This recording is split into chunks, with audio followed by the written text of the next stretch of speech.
The first time Muhammad Ali laughed, people laughed with him. Not because the joke was funny, because Ali's confidence was. Los Angeles, California. A private gym after hours, one of those places that looks ordinary until you notice how carefully it's guarded. No bright marquee, no crowd spilling into the street. Just a plain door, a dim hallway, and the quiet certainty that if you don't belong here, you won't be allowed to stay long. Inside, the air is heavy with old sweat and leather. The walls are crowded with framed photos of champions, fists raised, mouths open mid-shout, eyes lit with the kind of confidence that only comes from winning when it matters. The ring sits in the center like a courtroom. Everything outside it fades into shadow, like the room itself is telling you what counts. There are no tickets, no official event, but there are witnesses, trainers, sparring partners, a few journalists who know how to keep their mouths shut, and a handful of men who didn't ask permission so much as they showed up and were quietly tolerated. Not because the night is meant to be public, because the night is meant to be remembered. In the center of the ring is Muhammad Ali. Loose shoulders, light feet, a grin that belongs to a man who can turn pressure into music. He bounces and talks at the same time like his breath exists for two purposes, movement and message. Ali doesn't just fight, he narrates. Tonight, he's narrating louder than usual. He's in training gear, gloves on, a towel around his neck like a crown worn casually. He works the air with quick, lazy jabs. Nothing committed, just enough to remind everyone in the room that his reflexes are always awake. He looks out at the gathered circle of men and smiles as if he's hosting a party. "You know what I heard?" Ali says. The room leans in a little, not because they have to, because when Ali speaks, listening is automatic. Ali points one glove toward the shadows near the ropes. "I heard there's a man out here," he says, "who thinks he got magic." A few chuckles ripple. The tone is playful, Ali playing with the room like it's a toy. Ali continues, amused with himself. "I heard he can hit so fast you can't see it," Ali says. "That true?" Someone mutters a name. Bruce Lee. Ali smiles wider, like he's been handed a punchline. "Bruce Lee," Ali repeats. He lets the name hang for a second, then laughs, not cruel laughter. Showman laughter, the kind that invites the room to join him. "Bruce Lee?" Ali says again, as if saying it twice makes it funnier. "That kung fu movie man." Another wave of laughter. Not everyone laughs, but nobody interrupts. That's how Ali controls space. He makes it feel rude to disagree with him out loud. He taps his glove against his own jaw. "Look," Ali says, "I ain't mad at movies. I like movies." He spreads his arms like he's blessing the room. "But don't tell me a movie man can beat boxing," Ali says. "Don't tell me that." His grin sharpens a little. "Bring him," Ali says. "Bring him right here." The room tightens. Ali senses it and enjoys it. "Let him hit me," Ali says. "I'll stand still. I won't block. I won't move." A few men exchange looks because now it sounds less like a joke. Ali points to his chest. "Hit me here," he says. "Or here." He points to his jaw. "Or right here," he says. "Let's see that kung fu." Ali's voice is bright, almost playful, but the challenge is real because it's coming from the heavyweight champion of the world. When a champion jokes, the joke becomes a headline. When a champion offers his chin, the offer becomes a trap. Ali doesn't feel trapped. Ali feels entertained, but others in the room, old trainers especially, hear something else, a collision being invited. Because Bruce Lee isn't a boxer. He isn't a heavyweight. He isn't built for the ring. He doesn't own belts in Ali's world. He owns something different. Reputation. Whispers. Stories. The kind of stories that grow in the dark spaces between gyms and film sets. Stories that survive because nobody can fully disprove them. Ali's challenge spreads through Los Angeles the way a spark spreads in dry brush. From one gym to another. From one journalist to another. From a trainer to a student. From a student to a friend in Hollywood. And within a day, the rumor becomes a question. Is Bruce Lee going to answer Muhammad Ali? Bruce Lee hears about it in a quieter place. A smaller gym. A teaching space. No ring in the center. No posters of champions. Just mats, mirrors, and students who care more about precision than applause. Bruce is teaching when a student brings him the rumor, half embarrassed, half excited, like he's delivering dangerous mail. Bruce reads. He listens. He doesn't react the way people expect. No outrage, no performance. He folds the paper and sets it down carefully, as if it deserves respect simply because it exists. His students wait for anger, for dismissal, for a clever quote. Bruce looks up, calm. Interesting, he says. That's all. But in Bruce Lee's mouth, interesting is not casual. It's a decision forming. 2 days later, through quiet calls and private agreements, a meeting is arranged. Not an official fight. A demonstration. One moment. No cameras. No press. Only witnesses who can't easily be dismissed. If you asked Ali's people why they agreed, they would tell you it's because Ali loves spectacle and confidence is oxygen to him. If you ask Bruce's people why he agreed, they would tell you it's because refusing will become a different kind of fight, one fought forever in rumor and ridicule. But if you ask Bruce himself, he would tell you something simpler. He doesn't argue with noise. He shows truth. And that night, truth walks into a private boxing gym. The room is already packed tighter than it should be. Men line the walls. Some sit on the floor. Some stand on tiptoe like they're trying to see history through shoulders. Ali is in the ring, grinning, bouncing. He looks as if the whole thing is a gift to him. Then the door opens. Bruce Lee enters. No robe, no spotlight, no bravado. Plain training clothes, lean frame, calm face. He walks in like he's stepping into weather. The room notices the contrast immediately. Ali's world is noise. Bruce's world is quiet. Ali sees him and laughs, loud and delighted, like the joke has finally arrived. "Bruce Lee!" Ali calls out. "Come on up here, little man. The height difference is real." Ali looks like a monument in the ring. Bruce looks like a blade on the ground, smaller, yes, but precise. Ali lifts his gloves and spreads his arms wide. "I am not gonna block," Ali announces to the room. "I ain't gonna move." He taps his jaw again. "Hit me right here," Ali says. "Your best kung fu." The crowd murmurs. Some are excited, some are uncomfortable, because this feels like a setup no matter what happens. Bruce doesn't respond to Ali's theatrics. He steps closer to the ring, eyes steady. A referee steps in, an actual professional referee, recruited to make this strange thing feel legitimate. He looks like he wants to be anywhere else. "Gentlemen," he says, clearing his throat. "The terms are simple."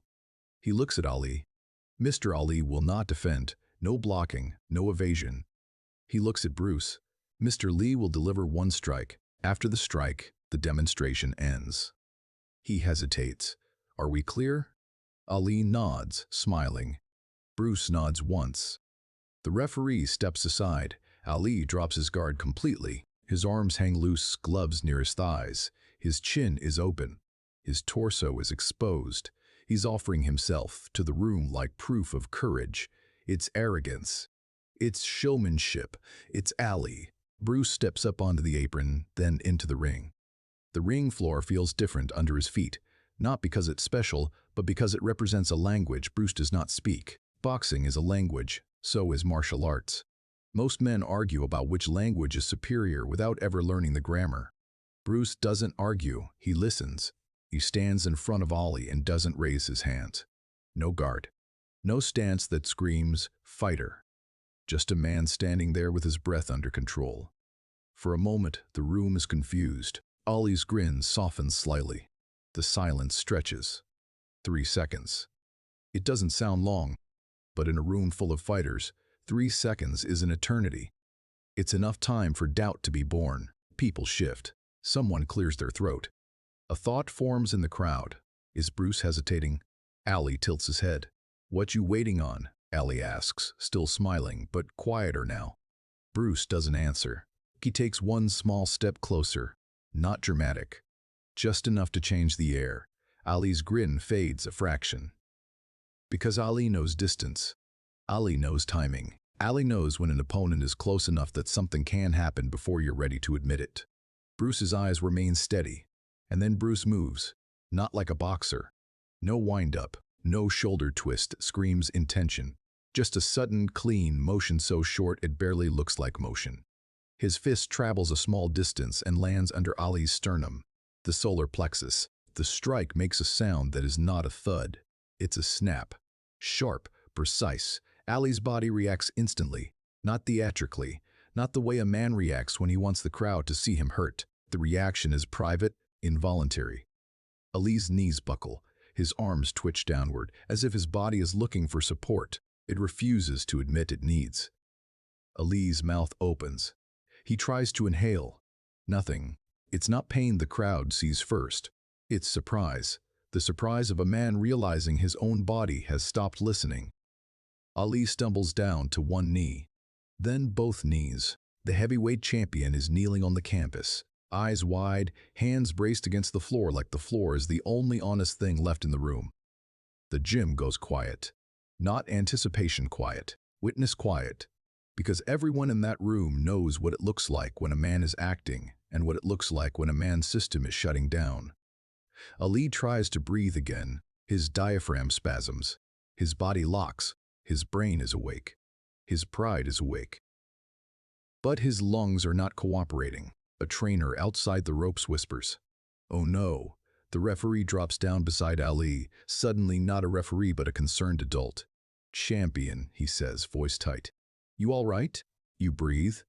Ali nods weakly, because nodding is all he can do without admitting fear. But nodding doesn't pull oxygen into your chest. Bruce stands over him, not smiling, not gloating, not even leaning forward. His hand is back at his side. His expression hasn't changed. That calm is what makes the room colder, because calm suggests intention. 5 seconds pass. Ali is still kneeling, fighting his own breath like it's an opponent he didn't train for. Then the spasm begins to release. Ali sucks in one ragged breath, then another. He leans forward, eyes squeezed shut for a moment, as if he's angry at his own body for betraying him publicly. He inhales again, and slowly he begins to stand. Not fast, not proud, like a man returning from somewhere unpleasant. Bruce extends his hand not as a victory gesture, but as a teacher's gesture, a calm offer. Ali stares at the hand for a moment. His pride is screaming at him not to take it, but his body wants stability. Ali takes Bruce's hand and Bruce helps him up. Ali stands unsteady, blinking like he's trying to clear fog. The room is still silent. No one cheers. No one knows what to do with the moment. Ali's face is different now. The smile is gone. Not replaced by anger, replaced by something rarer in Ali's public life. Speechlessness. Ali swallows. He looks at Bruce and asks the only honest question he has left. "What did you do?" Ali says, voice hoarse. Bruce speaks quietly, meant for Ali, not the crowd. "I showed you what you asked to see," Bruce says. Ali shakes his head slowly. "That wasn't." Ali begins. He stops, because if he says, "That wasn't fair," he admits he was wrong to offer his body. If he says, "That was lucky," he insults his own nervous system's reaction. If he says, "Do it again," he risks a second humiliation. Ali looks down at his own midsection like it's an unfamiliar object. Bruce continues, calm, instructional. "You offered me your chin," Bruce says. "That is your strength." Ali's eyes narrow slightly. Bruce taps his own chest lightly. "So I did not strike your strength," Bruce says. He gestures subtly to the spot beneath Ali's sternum. "I struck your vulnerability," Bruce says. Ali breathes carefully again, testing the air like he doesn't trust it. The crowd begins to murmur now, like the silence is cracking. People can't hold it any longer. A boxing trainer hisses, "That's impossible." A martial arts man whispers back, "He did it." Someone else says, "Ali let him." Arguments start to form like storms. Ali hears them and raises his gloves slightly. The room calms again because Ali's authority is still heavy. Ali points at Bruce. "Listen," Ali says, voice louder now, but not playful. "That little man hit me." The crowd tightens. Ali continues. "I didn't see it," Ali says. "I didn't feel it coming." He pauses, breath steady. And for a moment, Ali says, "I could not breathe." No jokes, no rhymes, just truth. And truth from Ali lands like scripture in a boxing gym. Ali turns slightly toward Bruce. "You got something," Ali says, quieter. "Something real." Bruce nods once. Not proud, not hungry, just acknowledging. Ali's pride is bruised, but Ali is not a petty man. He knows when something needs respect, even if it hurts. He raises Bruce's hand not high like a fight win, but enough to mark the moment. The room erupts, finally, half cheering, half arguing. This is how legends are born, not from agreement, from disbelief. Bruce steps back. He doesn't bask. He doesn't explain to the crowd, because explanation makes it smaller. He steps out of the ring, moving through the men as if they're just air. People reach out to touch him, to stop him, to ask questions. He doesn't stop. He exits into the night. Ali remains in the ring longer, talking quietly to trainers, to men who weren't supposed to be there, to a journalist who swears he won't print it but will tell it forever. Ali keeps repeating one sentence like he's trying to convince himself it happened. "He hit me," Ali says, "and I couldn't breathe." In the days after, the story spreads and mutates. In martial arts schools, it becomes proof that Western boxing doesn't understand the body. In boxing gyms, it becomes an insult people deny because the alternative is too uncomfortable. In public media, it becomes a rumor because no cameras, no footage, no official record. But in private conversations, the truth survives the way truth always survives, quietly. A trainer tells another trainer. A journalist tells a friend. A fighter tells a younger fighter as a warning. And the warning is not, "Kung Fu beats boxing." The warning is sharper. It's this: everybody has a point where breath becomes a switch. Everybody has a moment where the body stops caring about your reputation. And Bruce Lee, whatever you think of him, understood the human machine in a way that made even Muhammad Ali go quiet. Not because Ali was weak, because Ali was human, and because for one moment in a private gym, a champion asked to see what was real. And Bruce showed him in one demonstration. That made a gym go quiet.